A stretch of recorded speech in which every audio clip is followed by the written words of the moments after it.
Well, hey everybody, thanks for joining us for today's webinar. This is how a ransomware attack unfolds from a criminal's point of view. We'll get into the presentation here in a minute, but I can see up on the right, people are just coming into the room.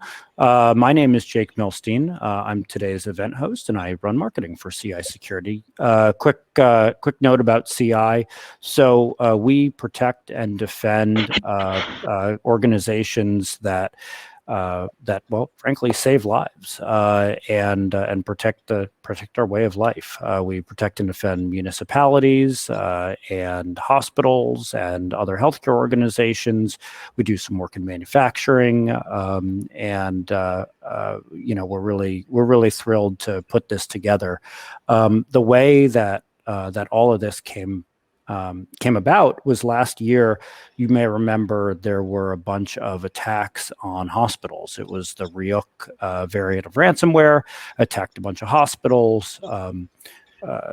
Bunch of CISOs and our staff got together and said, hey, what can we do? Like, is there anything we can do right now to help the community? And so we started a series of events. And the first thing we did was security awareness training. And we did it every Friday.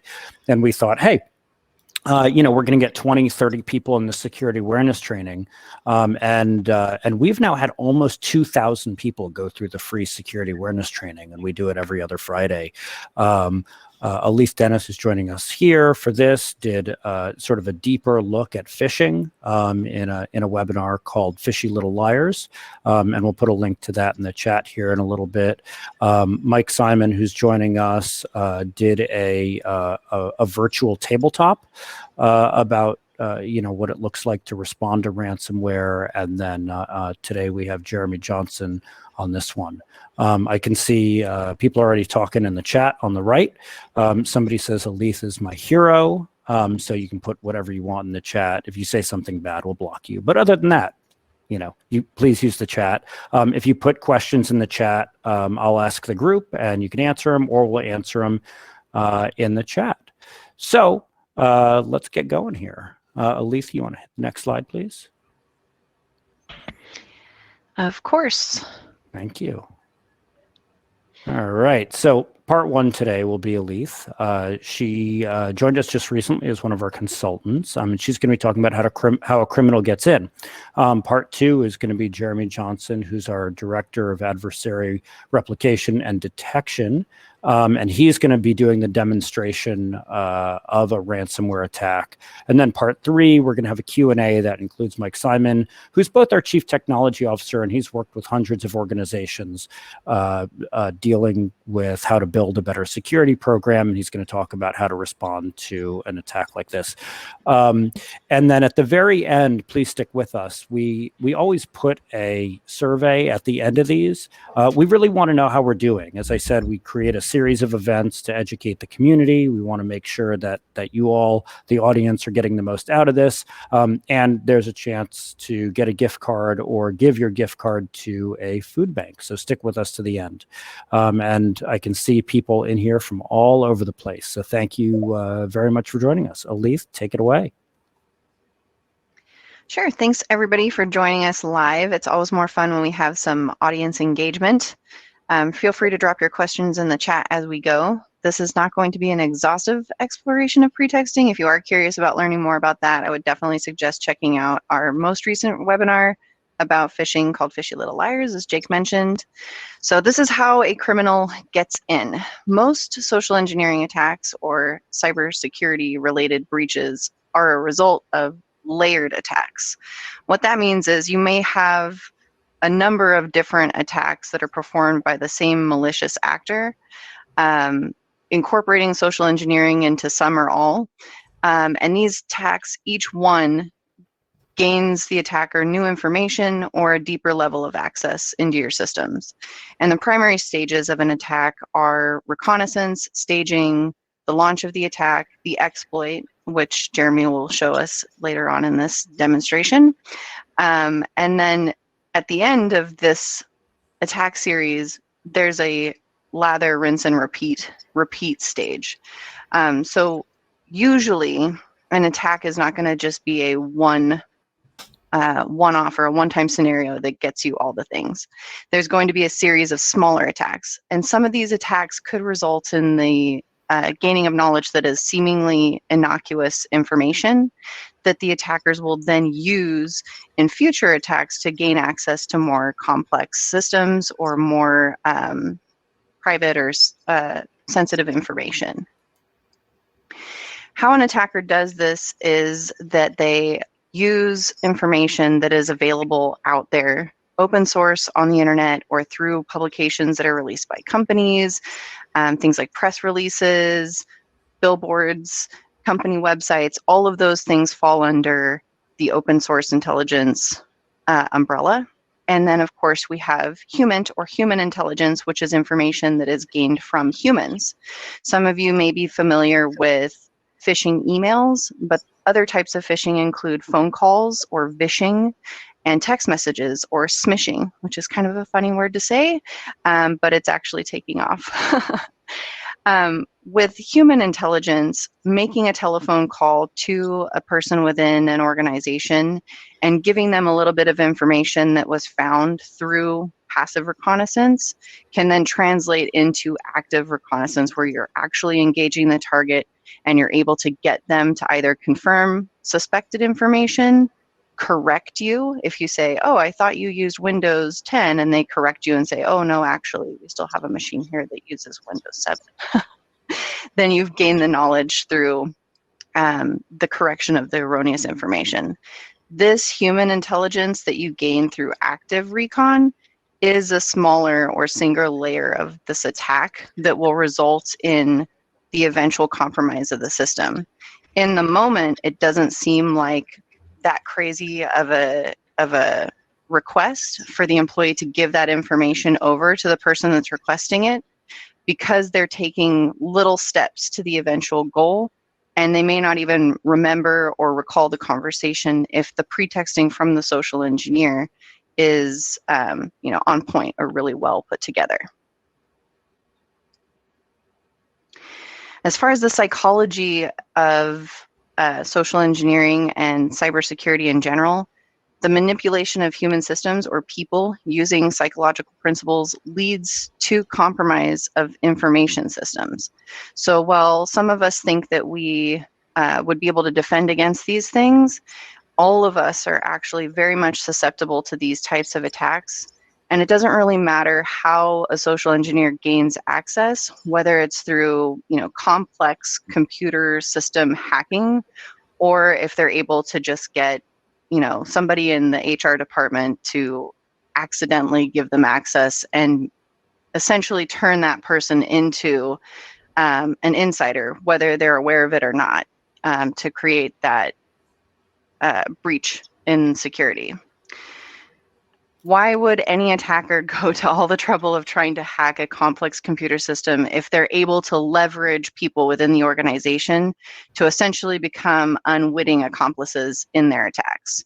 The answer to that is that they would not. So this is why these attacks are becoming so much more frequent and more common.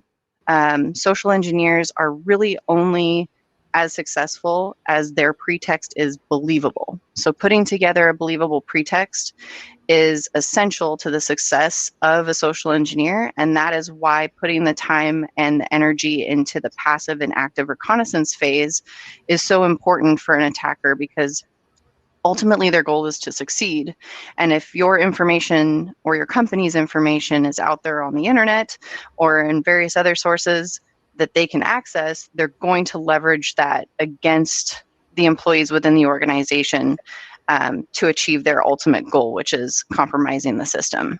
For a pretext to work, social engineers try to create the perfect storm. And unfortunately, our current situation in the pandemic has added an extra layer of complexity and chaos to the lives of many of our employees, especially those who are working remotely from home with children and pets and household responsibilities and everything sort of colliding with their work on a daily basis.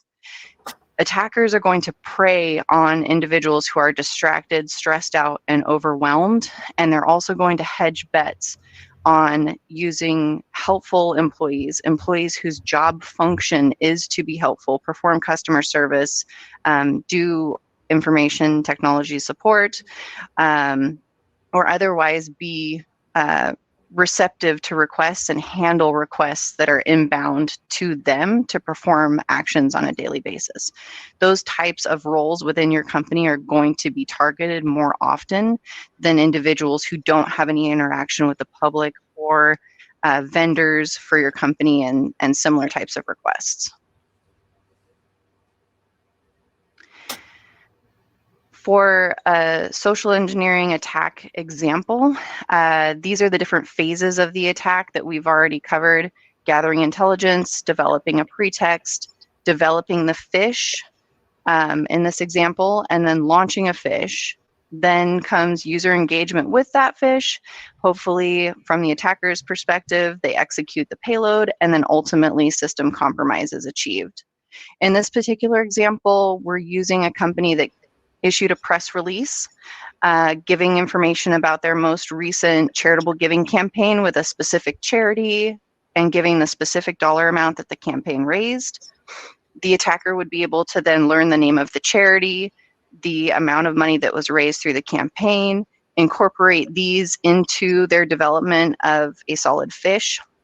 They could use logos of the charity and things like that to pose as a representative from the charity, and then incentivize the company or the target company employee to act or engage with the email based on the fact that they promise some kind of recognition, either an award or some kind of collaborative marketing effort to bring attention to this campaign and the success of the campaign.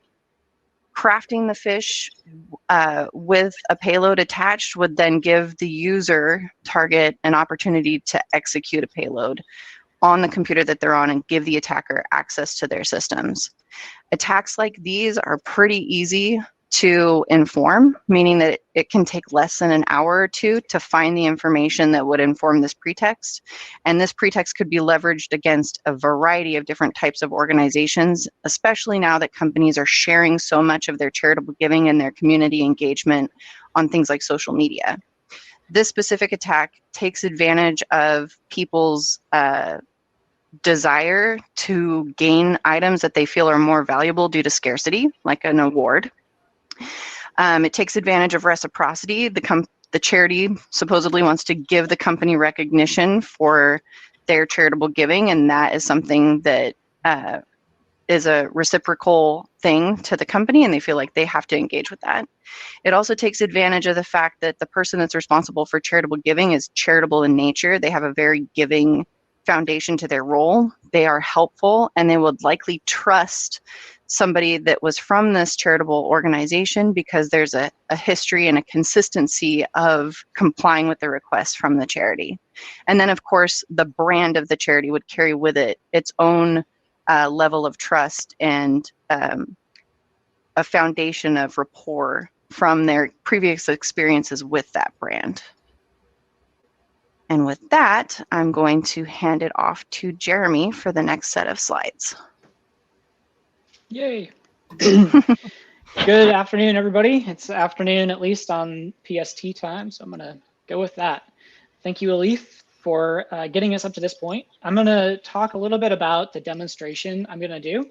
So we're going to pivot from where Alif left us of this phishing campaign with a like some incentive for somebody to download and maybe open up a web document or a form or some other kind of file.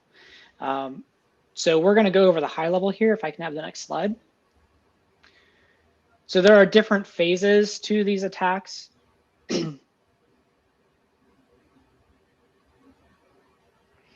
Of course, one of the first phases is when you get a foothold, when you're actually running code on the target organization or on one of their target systems. This can happen, as Alif mentioned, through a phishing campaign, whether it's an executable attached to the email itself, there's a link to an executable, or there's instructions in the email that gets the user to go and download something. Like, there's a number of ways to do that.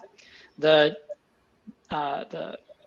file itself can be like an Office document with an embedded Office macro.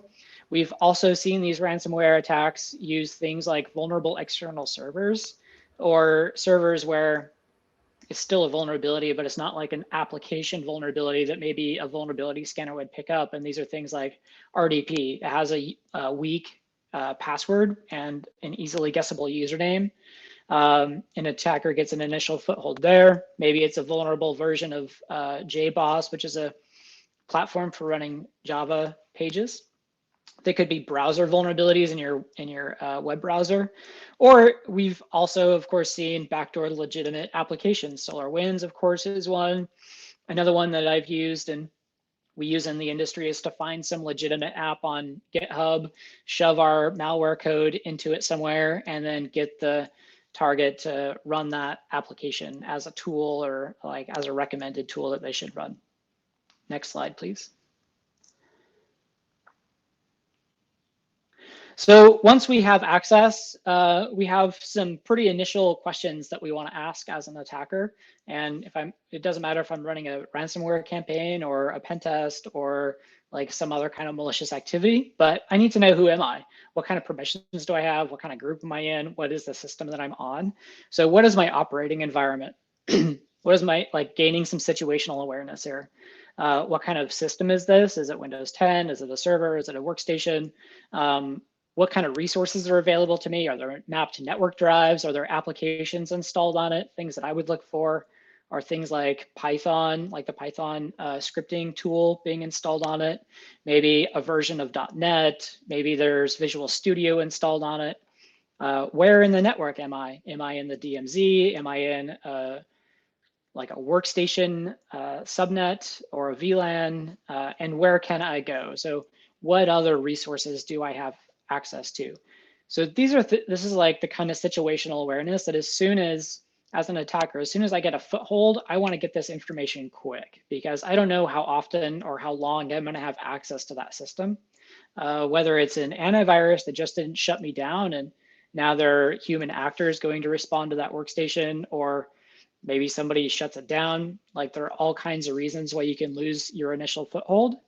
So the more information I can get straight away, then the higher likelihood I'll be able to get in if I haven't yet set my like my persistence. So next slide, please. So another thing that I'm going to be looking to do is, depending on the objectives, as a malicious attacker, maybe I'm in it purely for financial gain. Maybe I'm in it for like dragging your name through the mud, like whatever the case is, I'm probably going to need to elevate my privileges. I don't always land on a machine where a domain admin is running, but it has happened. And so I want to go from whatever user privileges I'm at to as high as I can get in order to achieve my objectives. I don't always need to steal domain admin privileges, but it helps. If I have domain admin privileges, I often have control of at least usually have control of about 100% of the network, or maybe just a little bit less if they're using like other equipment like Unix systems and they're not attached in any way to the Windows systems. So to do this, I'm going to try to go from a domain user to a local admin. I want those local admin privileges to extract as much information as I can about the system I'm on. I'll use that local admin privilege or credentials to steal more credentials. Are there other people or services logged into the system? And then I'll use those stolen credentials to go and steal more credentials. So maybe the stolen credentials I've gotten on the workstation I'm going to use to go pivot to another machine. So next slide, please. Lateral movement. So whether it's a ransomware attack or some other kind of attack, this is where I'm going to be looking for the next system in the chain. What do I need to get to in order to achieve my objectives?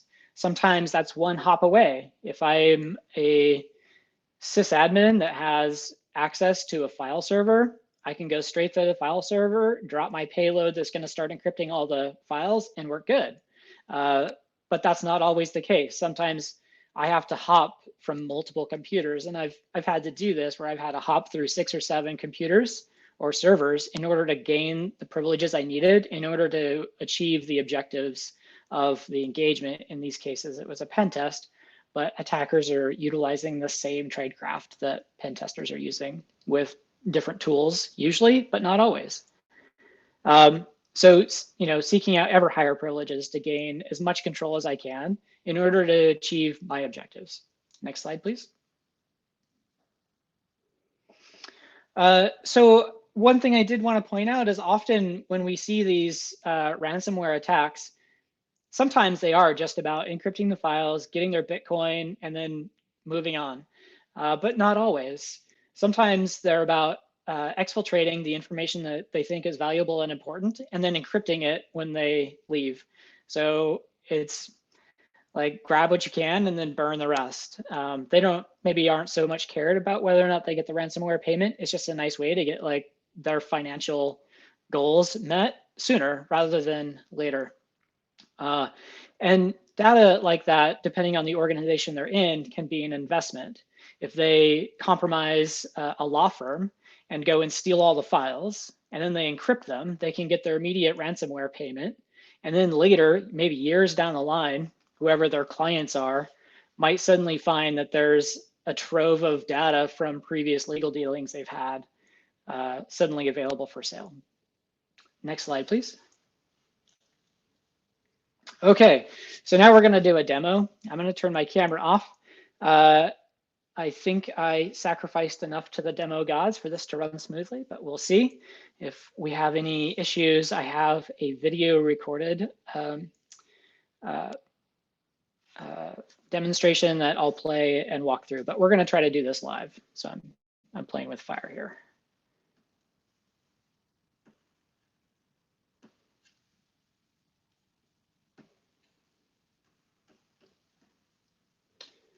All right. So what we have here is Windows Workstation. This is out in AWS. I am not going to show you opening a document and running the payload. What I wanted to show you today is a little bit behind the curtains. There are about 16 different ways to obfuscate this stuff. But I think if you see what's going on behind the scenes a little more, it helps to remove that obfuscation and show you a little bit more what's happening, because that's really where the mitigations come into play, is what is it we're really trying to mitigate here? So in this case, I have some PowerShell and it's encoded, and what this PowerShell does is it goes out to my command and control system. It's hosting a file on a web server. That file is more PowerShell code with some embedded binary. So when I run this PowerShell is going to go grab that binary and it's going to run that program on this workstation.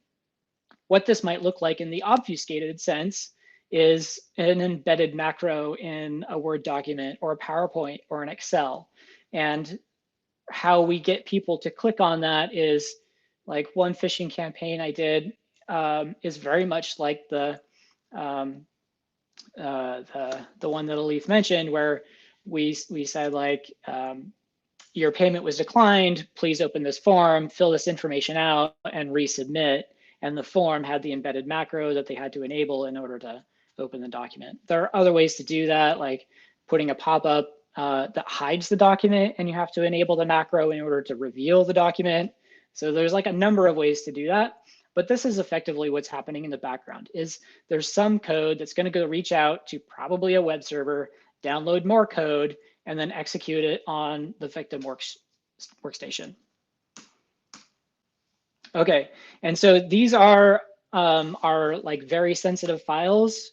They're proprietary puppies, and we don't want the world to get these puppies or the pictures or to encrypt them. So on my workstation here, I have this tool called Cobalt Strike. It's a command and control suite. It allows me to create new simulated malware and allows me to control that simulated malware. So what we can see happened is I ran the code on that workstation. It reached out, ran my simulated malware, and now it's talking to my command and control. So I can interact with this machine. And one of the first things I want to do is set the sleep time to be interactive for purposes of this demonstration. So the next thing I want to do is gather my info. So I'm going to issue some commands here in kind of rapid sequence, and then I'll talk about them in a second.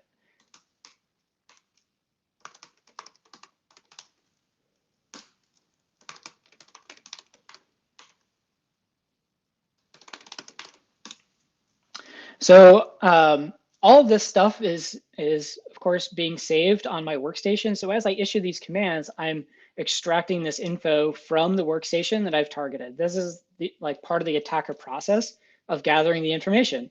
Often this would be automated, or a lot of it would be automated. So what patches are installed, what domain am I on? What are the IP settings?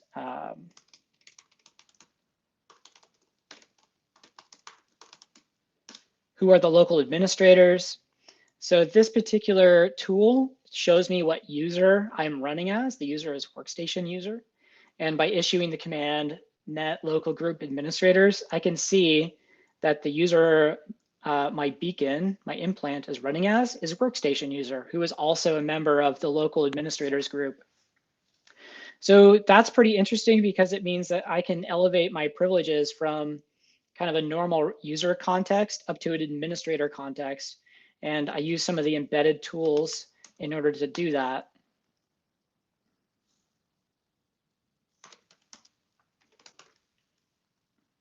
And what I'm doing is I'm issuing a command to use a certain type of exploit, UAC token duplication.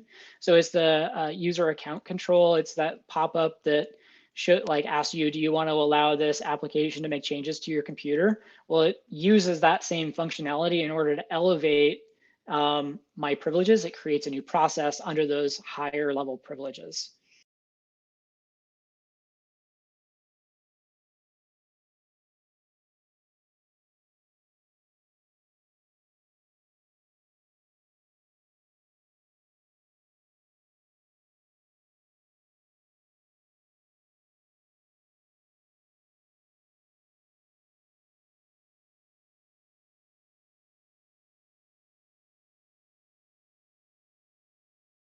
It looks like the system just kicked Jeremy out. So let's see if we can get Jeremy back on here.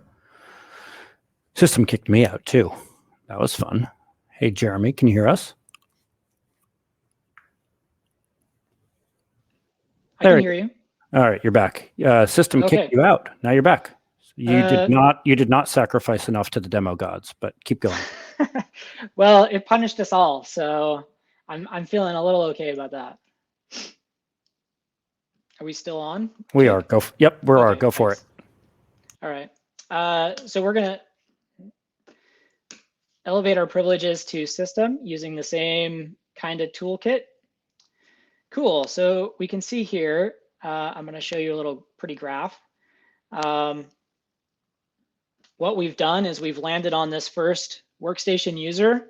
We then elevated our privileges, and it's displaying incorrectly, but we slowly moved our way up to becoming a system level user. So on this, what is one of the things that's more interesting to me is the logon password. So can I gain clear text credentials? Or can I even get just the NTLM hash, which allows me to pivot through a network? So what kind of information is stored on this? So that'll run, and I could dig through this, or I can go right to the credentials window, and we can see this isn't the password, this is the NTLM hash. In a Windows environment, the NTLM hash is as good as the plain text password. If I have the NTLM hash, I can do just about anything I could do with a plain text password. Okay, so another thing that we're going to do is we're going to run a port scan from this tool. What else is out there? Actually, first we're going to do net use. Oops. Okay, we can see that there's this shared drive. So if I want to do like drop a ransomware payload and start encrypting things, I know I would at least get this shared directory, but I want to see if I can get access to more, because it's never fun to just encrypt one directory. I want to encrypt all of them, and that way I can get my money. So I saw that I had local admin access on the workstation, and we've also seen in quite a few environments where users have local admin on servers. Sometimes this is because there's a vertical application that requires local admin access for users. So an organization might buy a software suite, they install it on a server so that all the users can use that same software without installing it across the fleet of other workstations. Sometimes this is licensing, sometimes it's like hardware requirements, whatever. And then sometimes that same software requires local admin privileges in order to run properly on the system. So naturally, the answer is to just give like all the users local admin access to the server and hope they don't do anything bad. That's where I come in. So one thing that I can do as an attacker to check to see if I have local admin on a thing is I can do a DIR on the C share, like the C drive share.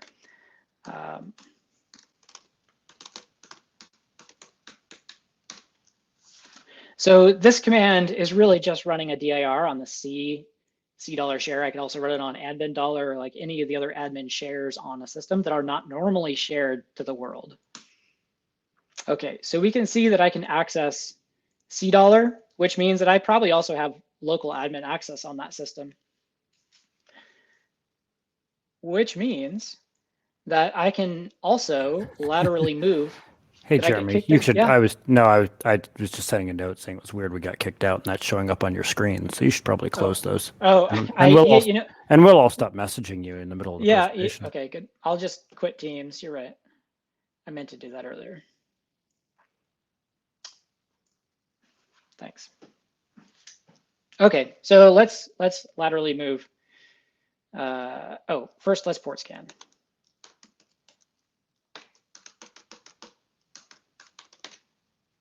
I'm going to port scan for ports 139 and 445, RPC and SMB, and I'm going to use ARP. So this is like the quickest way to determine where the Windows hosts are and where I might want to laterally move. In fact, I could just use 445. I'll go ahead and do that. But it's a really quick sweep and shows me right away and also gains me what the system names are. This takes just about 1 minute to complete. So for this demo, what I'm going to do is I'm going to show you laterally moving to the server, stealing the credentials of a sysadmin that's logged onto that server, and then using those credentials to go steal what is called the Kerberos ticket granting ticket, the Kerb TGT. With that ticket, you kind of have forever access. We call it the golden ticket, like Willy Wonka and the golden ticket, because once you have that, the only way to prevent the attacker from coming back in is to like basically refresh your entire domain environment, because it's so easy to plant backdoors once you have that. Okay, so we have our targets. We see we're on workstation. The red outline, if you can see that, means it's owned. We totally own it. There's also server and there's also DC. So we checked server. We know about it. We're gonna jump to that.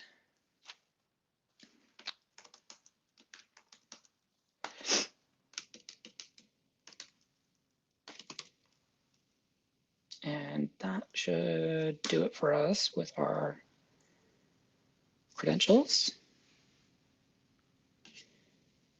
which also takes a second to do. So in these ransomware attacks, again, we often see the attackers are laterally moving, are escalating their privileges, gaining as much access as they can before they drop the hammer and start encrypting everything.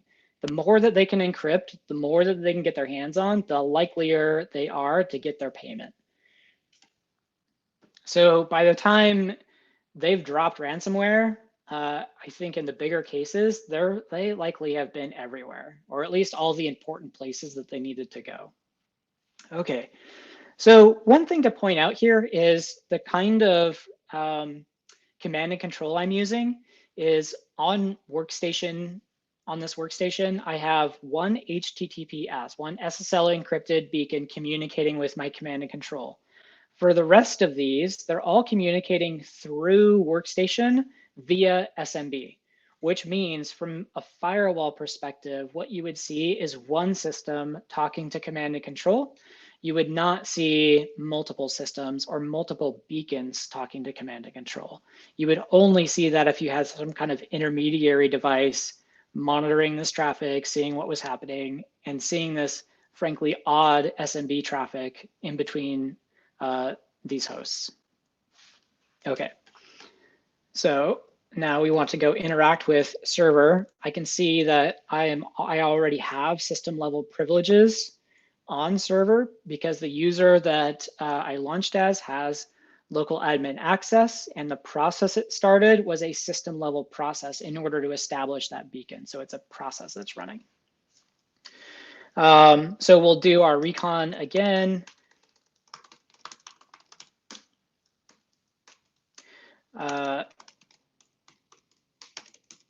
It's also good, like from an attacker perspective. I'm also curious about IP and system information. Sometimes these servers are dual homed, sitting on multiple different networks. Sometimes that can act as a pivot point into other networks. I've used this technique of these SMB beacons in order to pivot to a segmented network that maybe had one host straddling two networks. Use that one host that was meant to be a bastion host to gain access to a segmented network and then have control over that. So again, like we just want to get as much access as we can, or at least whatever our own objectives are. Okay, so we've grabbed some information, and now let's go ahead and grab some passwords. Cool. Okay, so there are tools that I don't think fit the scope of this conversation, but there are tools that help me find where users are logged in, what sessions they have, and what privileges they have. The tool is called Bloodhound. We use it extensively in red teaming and penetration testing. Attackers are beginning to use it, or at least the same methodology, if not exactly the same tool, because ultimately this is a game of hunting and finding admins to the systems that we want. And this is made easier with tools like this. Okay, so with this user DA, who is the domain admin on this particular network, we're going to steal their credentials, that hash, and we are going to use pass the hash. So as I said, you can use an NTLM hash the same way that you can use a password.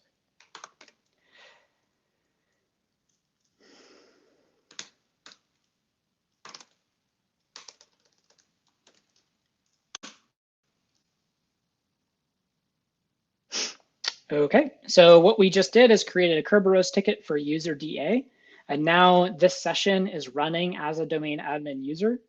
And then finally, to demonstrate kind of the impact, or to show, like, conclude part of this, is to go see if we can grab the Kerberos ticket granting ticket. So we use a tool called DC Sync. I can use this tool to grab one password or hash or multiple.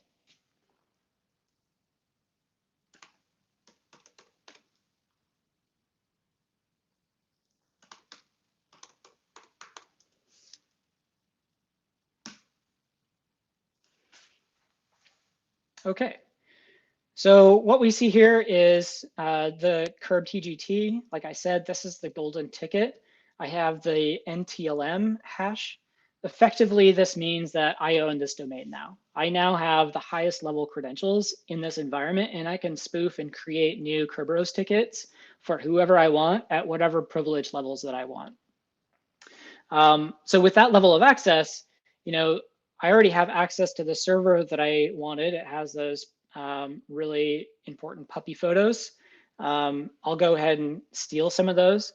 but I might also use these credentials or other credentials to go find other systems where I can drop my ransomware payload. So I'll just check, make sure, and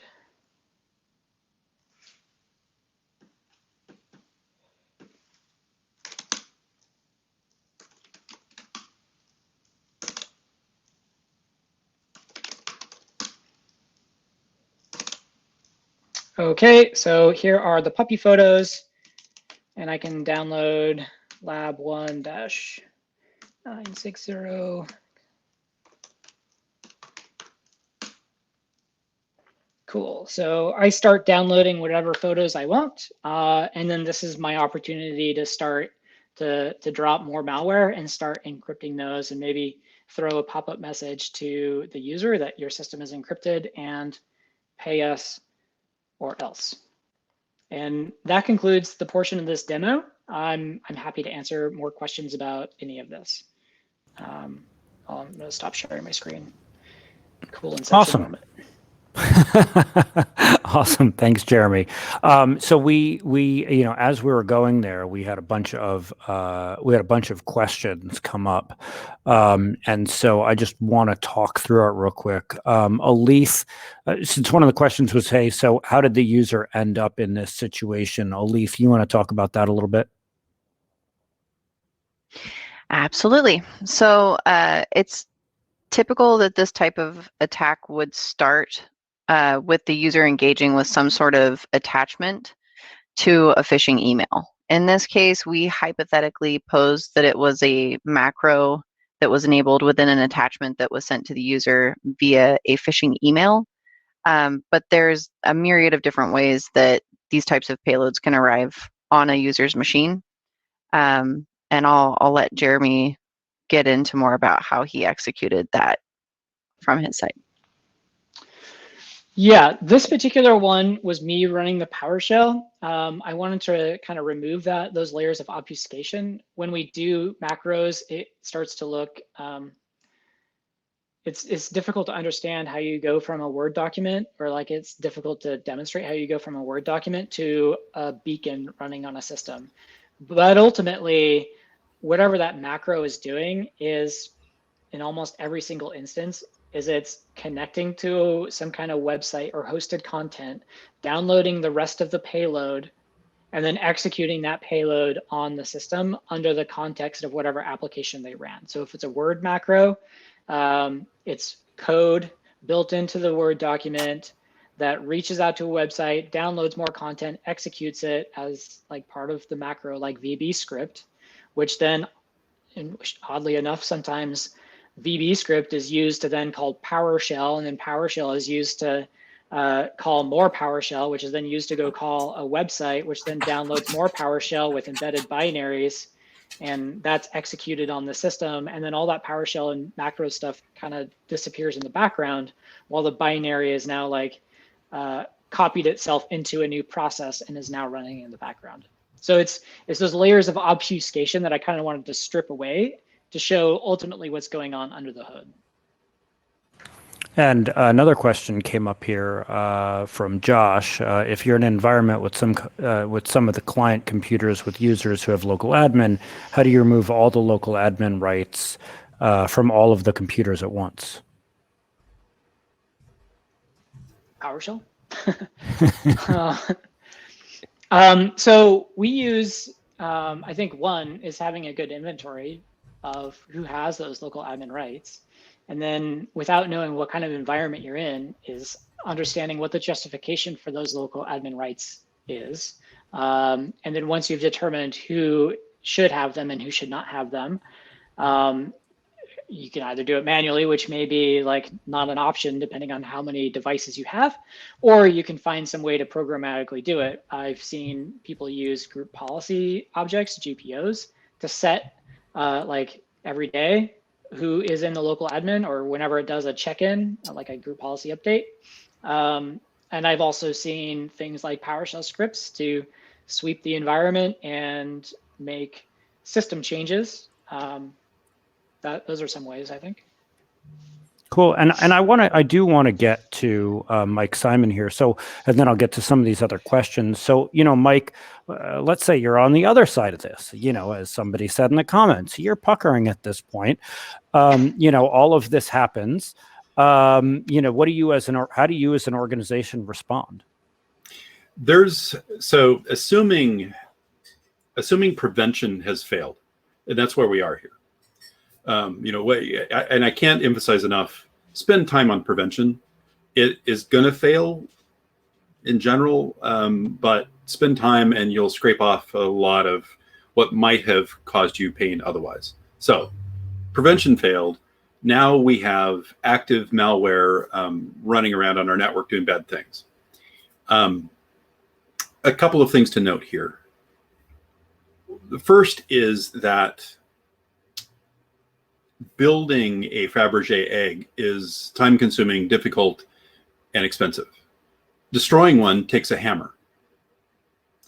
And that's a little bit of the problem you have here, is defending and making sure that this doesn't obliterate you is extraordinarily difficult.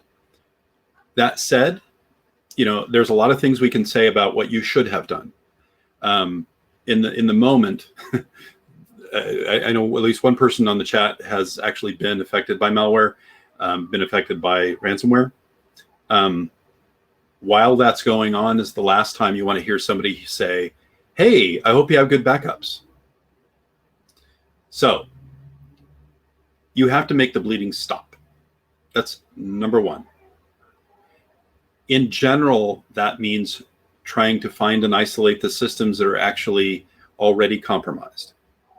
You need a lot of detective controls to do that. You need centralized logging that you can actually go and find some of the evidence from this from.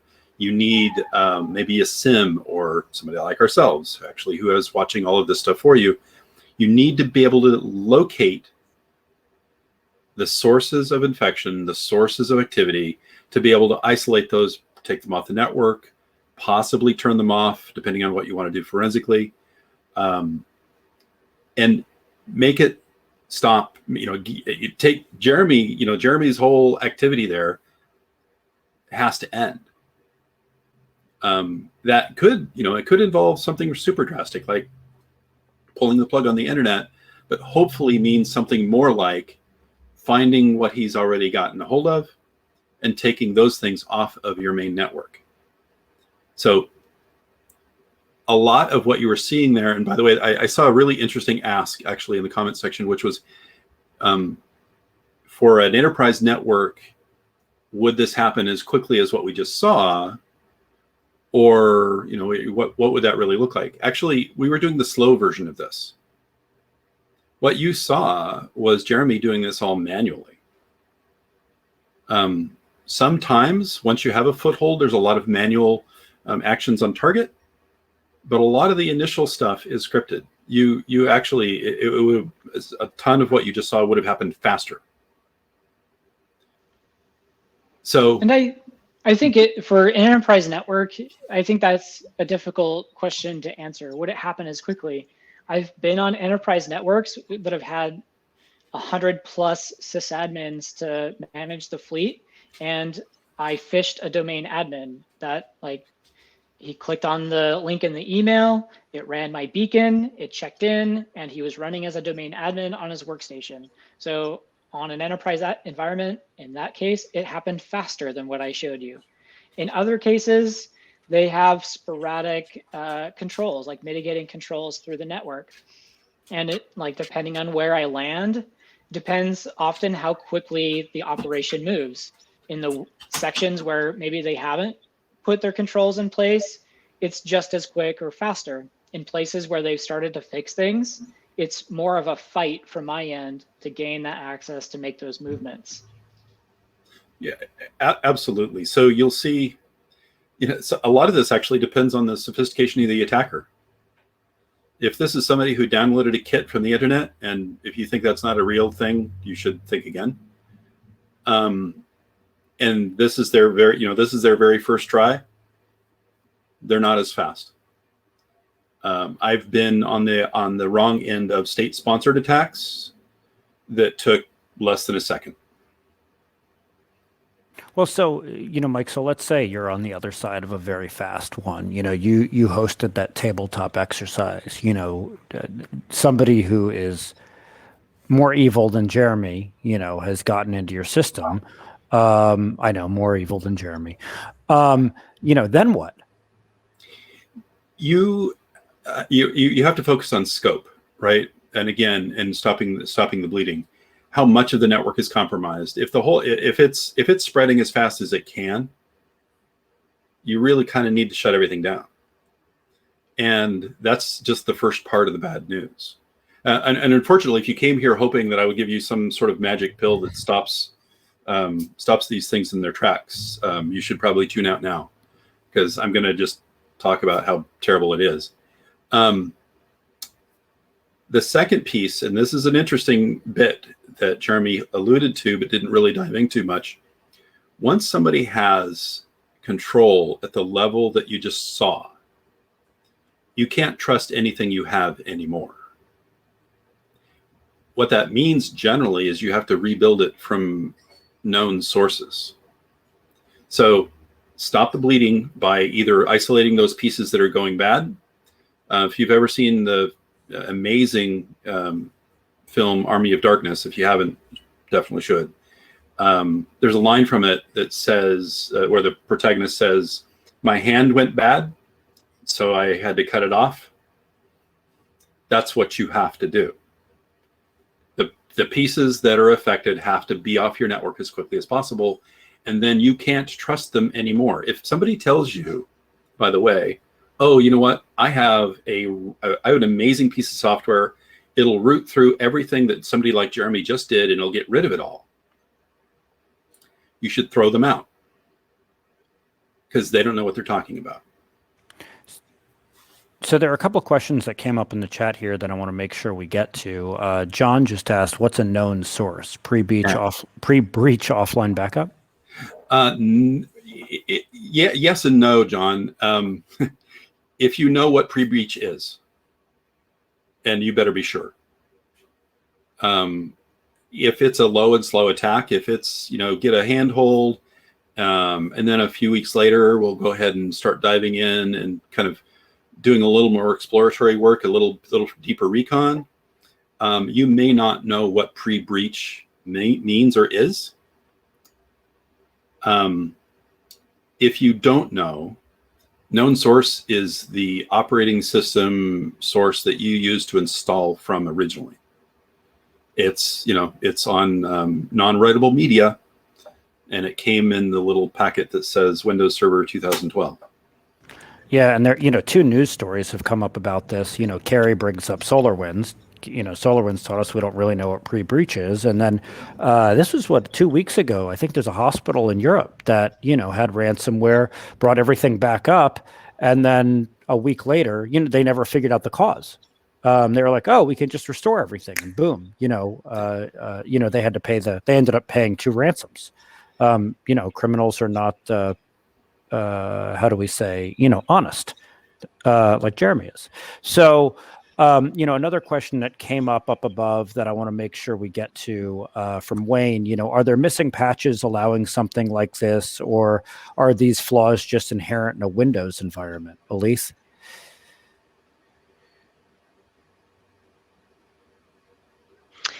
I think that question would be better posed to Mike and Jeremy, to be frank. All right, Mike and Jeremy. I'm no Windows expert.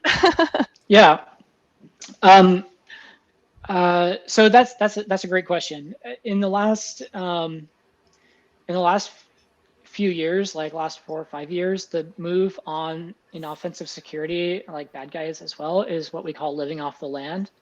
And that's where you're using built-in Windows tools in order to perform your attacks. So you saw that I used PowerShell. You saw that I was using the Windows command tool, like the net commands, the dir, psexec is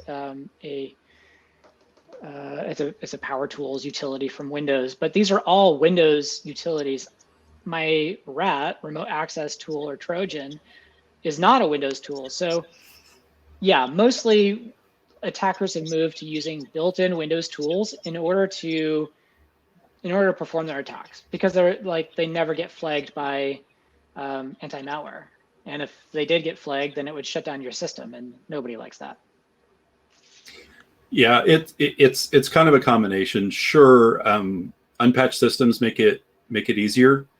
Like we still, without naming any names whatsoever, and we have a broad enough customer base that this doesn't expose anybody. Occasionally, when we look around a network, we still see a blue. And, that's just an easy button. If you haven't patched something from, what is that, 2017? Yeah. Bad things. Yeah. Exploits, like, to say that like attackers have moved to living off the land, it's for two reasons. It's one, because many organizations have gotten better at patching vulnerabilities like Lateral Movement. There are still those systems out there. And two, because exploiting those systems triggers anti-malware and EDR like crazy. EDR has gotten pretty good. But if you can use LOL, what we call LOL bins, living off the land binaries, you can use inherent permission vulnerabilities when we talk about tools like Bloodhound, and what happens when you add users to different groups with privileged access, and how that changes the vulnerability across the chain in your environment and all the users and groups. Then you realize you don't actually have to exploit a software vulnerability. You can exploit trust, is really like what it's always been about, but most especially now, is you're exploiting trust between systems and users and groups. Yeah, there's two questions in here, Jake, that I want to make sure we get to. John says, hey, but my AD environment didn't come on disk. When I say restore from originals, what I mean is executable content. So yeah, your AD environment, quote unquote, that is data essentially layered on top of executable content, that executable content being your actual AD servers. You're going to have to at some point decide that you trust a certain point in time, and hope that that's true. What Jake said is in fact more common than what he just mentioned. Companies that come in and say, I've rooted out all of the bad stuff, occasionally these days get sued because it's discovered later they didn't root out all the bad stuff. So it's yeah, that's pretty common. We call it, like in offensive security, we might call those like a long haul beacon or a long haul persistence, where those beacons I was using, I set to a 0-second sleep, so they were interactive. When I typed a command, the beacon ran the command on the target machine. But if I'm doing an actual red team, or I'm actually doing an actual like malicious campaign, I'm going to drop beacons on systems that I'm not directly attacking that will check in once every 30 days or once every 60 days. Or I might go create a backdoor account that has VPN access. So finding those with any tool or without any kind of really good auditing process is very difficult. And like there are plenty of breach reports that talk about discovering these long haul beacons well after they thought that they had cleaned up the malicious activity. I also wanted to get to, there's an important question, and I think it's almost scrolled off now. What does MDR do to prevent this? I could, because of who I am and what our company does, I could talk about that for the next couple of hours. I'm not going to. But we have to start with managed detection and response. None of those words are prevent. Managed detection and response is built with the assumption that your preventative controls will fail. And the idea, and what we would, I'll make this really short because I don't want this to be an ad.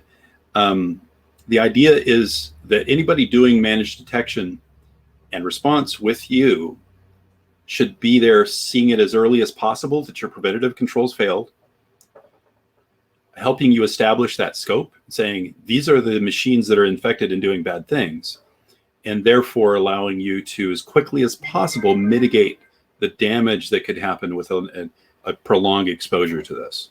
So MDR doesn't prevent stuff, but hopefully it lowers the cost when a bad thing happens. And, James, who asked that question, James, I'll send you your check for $20 later.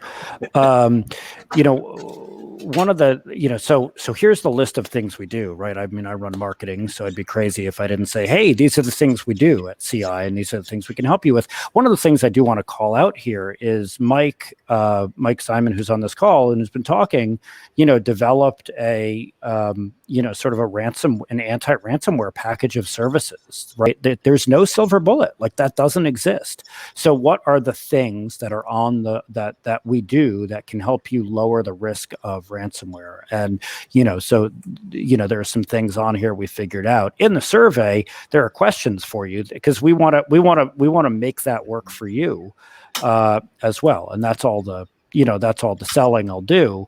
But if you're interested in helping us develop that, I put my email address in the chat. It's jake@ci.security. As the vain one, the marketing one, I have the vanity email address. Nobody else is allowed to have one.